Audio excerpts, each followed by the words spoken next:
Well, we have got something that is going to totally knock your socks off. All of you kids who grew up in the 1990s know this comic book. It is still renowned in the comic book industry today. It is Pitt, #1. It was the best-selling comic book of November 1992. Cover date January 1993. This is written, penciled, and inked by Dale Keown. Keown got into the industry in 1986, doing a lot of different books on the independent comic scene, before getting called up to Marvel in 1989. He is best remembered at Marvel for creating a memorable run on the Incredible Hulk with writer Peter David.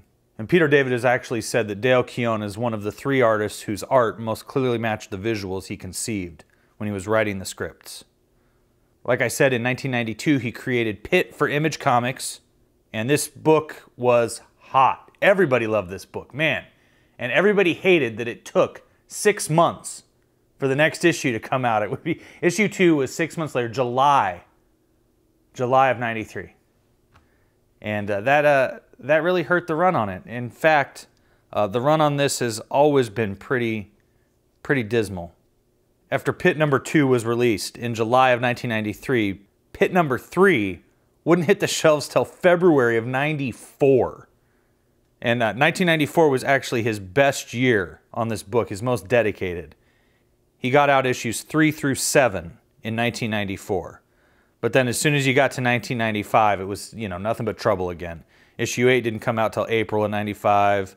Issue 9 didn't come out till August of 95. I think he's only done like 20 issues of this the entire time he's been around, 14 issues in 4 years, plus a one-shot that he did that brought Pitt and the Incredible Hulk together. So the 2 characters Keown was best known for drawing, they did a little crossover. You can still find it out there. So while this comic book has been mired in controversy because of the production time it took, there is no doubt that everyone out there really loves Pitt for the visual style, and it's it's an interesting story actually. People claim that Image Comics was essentially a bunch of Marvel guys who remade characters they already worked on at Marvel for the Image universe. I don't necessarily agree with that. Maybe to some extent with a couple of guys. I'm not going to name any names, but anyway, let's get into this, shall we? So it starts with this biker gang drinking and driving. This is not acceptable to all you young people out there. Don't start doing this. If you're going to drink, don't drive. And if you're going to drive, don't drink. But if you absolutely have to drink and drive, drive real fast because you need to get home. Do you see what I see? Said the biker to the little pit. So the bikers, they immediately want to fight a giant monster, which I'm just going to say, this is very foolish. If they hadn't been drinking, they wouldn't have been this foolish, kids. And you get this big, huge fight, and you notice that the inks are very heavy. Inks are very heavy. Second only to Deathblow by Jim Lee. And that adds this real darkness to it, It's like an 80s heavy metal cover brought to life.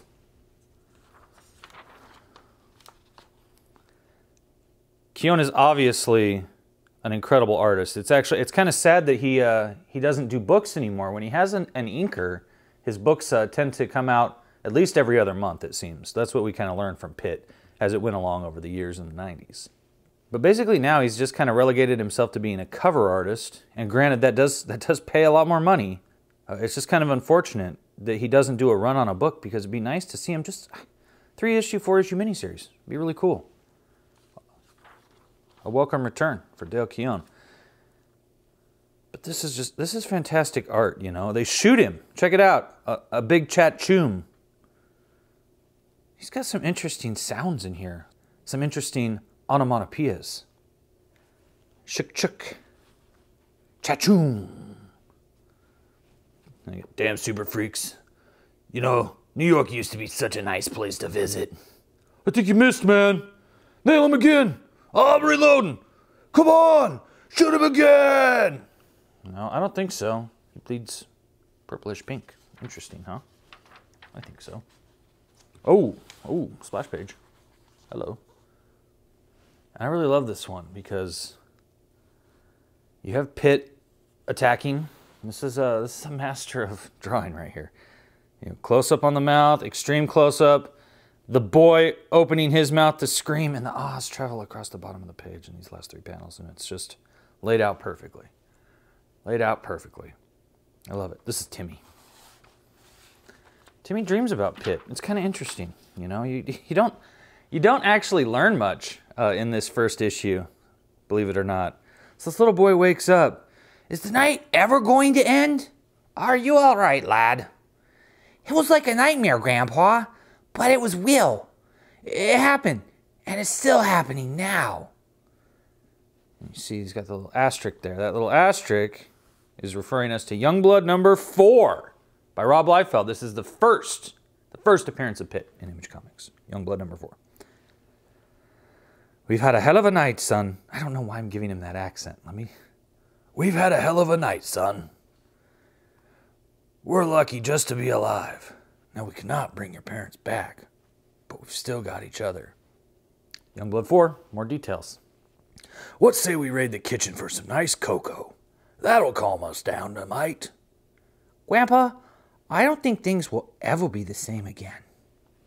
Yeah, I mean, if your parents just died, then I would say no, things are not going to be the same again. That's sad. That's really super sad. Elsewhere, obviously New York City. At the 14th precinct. It's very clear that Dale Keown is a very big Matt Groening fan from The Simpsons. Yeah, and it goes on to say Zappa is Groening's Elvis. Go figure. You read too much, Johnson. He's pouring it in the Bart cup, the coffee there, yep. Heads up, ladies. This is Detective Bobby Harass. Sexy chick's named Bobby, right? The case has been bumped up to homicide as of 2:30 a.m. this morning. One of the gang members died.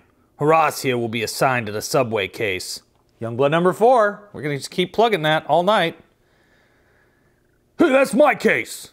It's not your case, Smithers. It's an NYPD case, and Harass is your new partner.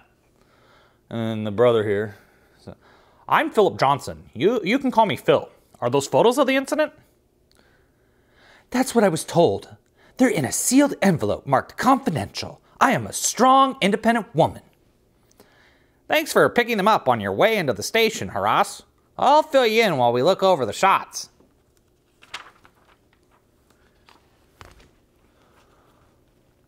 Okay, here's where it's at. 3 pedestrians were attacked by a gang of neo-Nazis. The incident occurred in a subway car in transit, according to witnesses. A third party entered, or shall we say, materialized from out of nowhere. So they get these photos lifted from a bank machine video camera in the subway.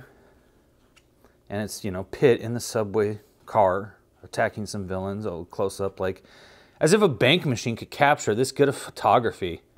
It'd be so pixelated they wouldn't even be able to tell what they were looking at. Are you kidding me? You watch these true life crime shows and you see, you know, video footage from a bank ATM.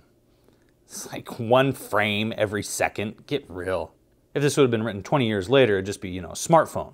Somebody captured this photo, or it'd be video. It'd be a live video on YouTube. Did you see what was on YouTube? Oh, it was a giant demon in a subway. And they debate what he is. You know, it's too big to be human. He could be a young blood, blah, blah, blah, blah, blah, right? So they got to figure out what's going on with old Pitt, right? And over here, we got something kind of interesting going on. Pitt has a voice in his head that he speaks to. That was unnecessary. Your actions were barbaric at best. Kill or be killed. You were capable of withstanding their attack without retaliation. We must use discretion. I will not retreat from battle. I am a warrior. You are an assassin, remember? Remember the lessons?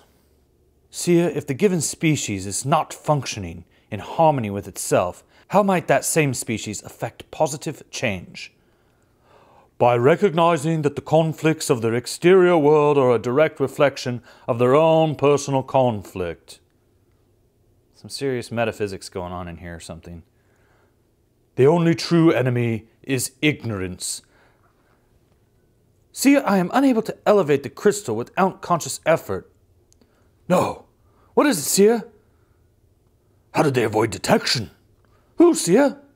Thoom! Got a big thoom there. The Creed! Breach! Sound the alarm! Cherub, get back! Our crime, spreading too much light throughout the universe. Our sentence, death. Enough! A lot of voots going on here. Boot, boot, boot. That's the alarm. You'd think that they would just have some sort of telekinetic alarm. They would all instantly know there was trouble. Your words assault me. Very well, it is time to come full circle. You are not at war with this planet, Pitt. As a matter of fact, we may end up playing an important role in its salvation. Meanwhile, back in Times Square Station... Mask this area off as well, and get some more tape down here.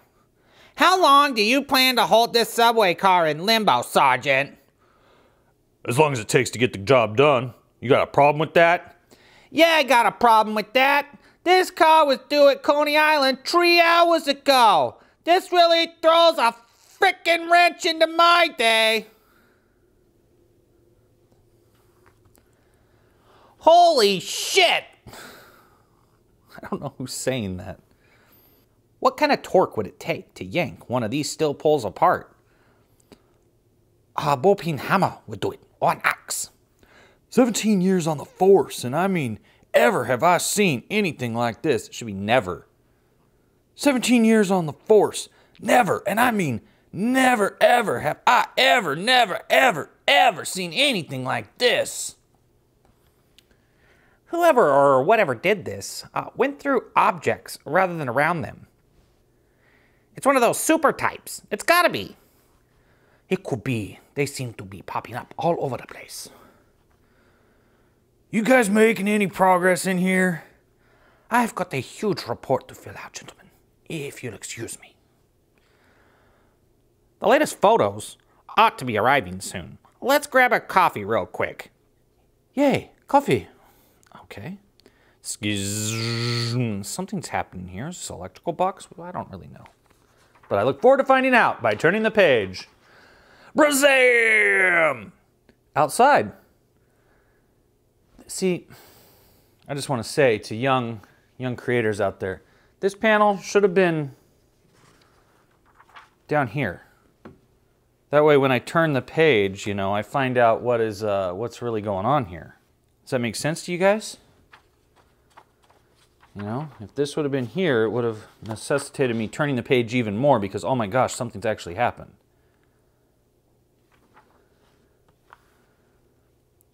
Outside. You know, my last partner used to be jealous because I used to get all the chicks. I guess that won't be a problem with you. Eh, Harris? Unless you go in for that kind of action. If so, maybe we could... Smithers? Have you been an asshole all your life, or is this a recent development? Gunfire! Dispatch, this is Detective Jack Smithers. Shots fired. Subway platform. Times Square. 42nd and 7th. Request backup! His name's Smithers, right? Because he loves The Simpsons. Blam blam, chim. Scrat. Blam blam. Zarch. Got a good Zarch in there. Wow, okay. Blam, what's happening on the platform?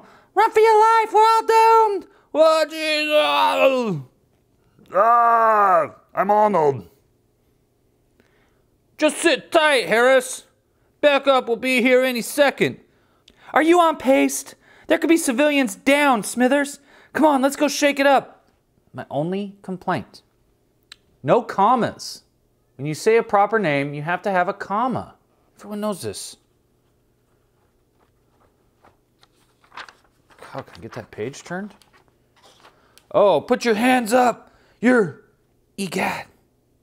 Put your hands over your head. Foreign language speaking. Dispatch, this is Jack Smithers. How about that backup? Next issue, dead or alive. What's going on in this, man? These cops are getting attacked. I have no idea what's actually going on in this comic book, but man, it was really dynamic visually, wasn't it? But what's going on in it? I don't know. I don't know. Do you guys know what's actually going on from this first issue? And we learned a little bit about the voice and the head of Pitt, but we didn't learn what Pitt is. We didn't learn what happened to Timmy's parents. We didn't learn why Timmy was dreaming of Pitt, which is acceptable. I got no clue what's going on here. I guess this is a bad guy showing up now? Maybe for the first time? Wow, I'm confused. We get a beautiful pinup by Sam Keith, best known for his image comic, The Max, which was available on Liquid Television. Maybe, you know, I need to do a review of The Max on Liquid Television. When I was a little kid, they had a station on cable. There was a thing called cable. And that was where you watched television, you know, like our old version of Netflix. And they had a station called MTV. It stood for Music Television. And when I was a little kid, they used to actually play music on there, music videos like you watch on the YouTubes. And it would just be music videos all day. And then, you know, occasionally they would have like, you know, another little half-an-hour TV show or a little half-hour game show. And it was really fun. It was good. And then they had a television show that was dedicated to animation, independent animation. It was called Liquid Television. And on there was The Max. There was another show on there that people really liked called Aeon Flux. And Sam Keith was the guy that created The Max, but here he drew Pitt and Timmy. Timmy looks significantly older in this image than he does in this comic book. There we have another pinup by, I don't know who. It doesn't look like they signed their name anywhere. Oh, Wizard number 15 is coming out. Okay, look at that. Wetworks, that's Wetworks by Will Portasio. Oh, T2, the arcade game. This arcade game was dope. The stand-up arcade, I don't know how it was on Game Boy. Probably not nearly as good. I'm not sure how it was on the Sega Genesis, but I'll tell you, the arcade cabinet, really dope. Really dope. And if you turned it off and back on, you got a free game, like so you could test it out. The Mighty Magnor. Sergio Aragones. I just never got him. Dinosaurs for Hire by Malibu Comics. Geez, this is a comic book I'll probably never review because I thought this was the stupidest idea for a comic in the history of the world. The Sunsoft DC Superhero Sweepstakes. Does Sunsoft still exist? If you play computer games, tell me if Sunsoft still exists in the comments below. I'm very curious to know. So what sucks is you don't actually get any information from Dale Keown. He didn't write a little blurb, so we don't get to look back at this moment in his life and what he was thinking, which kind of makes me sad. You see a plug for Darker Image number 1. We've reviewed that. We're gonna review Wildstar number 1. Oh my gosh, see, I haven't gotten into like any of the Rob Liefeld Image stuff. Like we did Bad Rock and like a couple issues of Youngblood or whatever. We did some Maximum Press for sure. I got more though. I got more. We're gonna have like a Rob Liefeld Appreciation Month or something here in the future on Crypto Comics. It's gonna be great. We'll even get into Awesome Entertainment because I started collecting Awesome Entertainment, which was Rob Liefeld's imprint, like, you know, after he left Image or was fired or however you want to, you know, slice and dice that one up. He started Awesome Entertainment. And that is just the most interesting story. Like, I felt so bad for Rob, and I really liked his Fighting American, though. I really liked his Captain America run. Jeff Loeb wrote an amazing Captain America story. It's a shame they did not let him stick around. I was fascinated. That one stupid drawing of Captain America, everybody, you know, crapped their pants over that. Just like, get real. Like, when I was a kid and reading that comic in real time, I didn't even notice that the proportions were off. Didn't even notice. It was just, you know, went back for issue 7 and all of a sudden it was totally different. And I was just like, what happened to the story I just invested 6 months of my life into, you a-holes? You could have at least let him finish it because it was interesting. Anyway, I digress. We'll talk about Rob Liefeld in the future because that's going to be awesome. Rob Liefeld Appreciation Month is going to drive people insane. But this is not going to drive anyone insane. Pitt number 1. It was drawn and inked wonderfully well. The story ends up becoming interesting, but this really just doesn't give you enough. Like, to me, honestly, looking back on this, I'm just like, really? Like, it was all art. It was all the art at Image. Like, people didn't give a crap about the story. But this story does get better, and what's interesting is I want to talk about it some more, so I'm going to come back with Pitt number 2 tomorrow, because things change. Dale Keown stops inking his own work because he realized that he needs to get a book out more than once every 6 months. So we'll talk about that tomorrow here on Crypto Comics.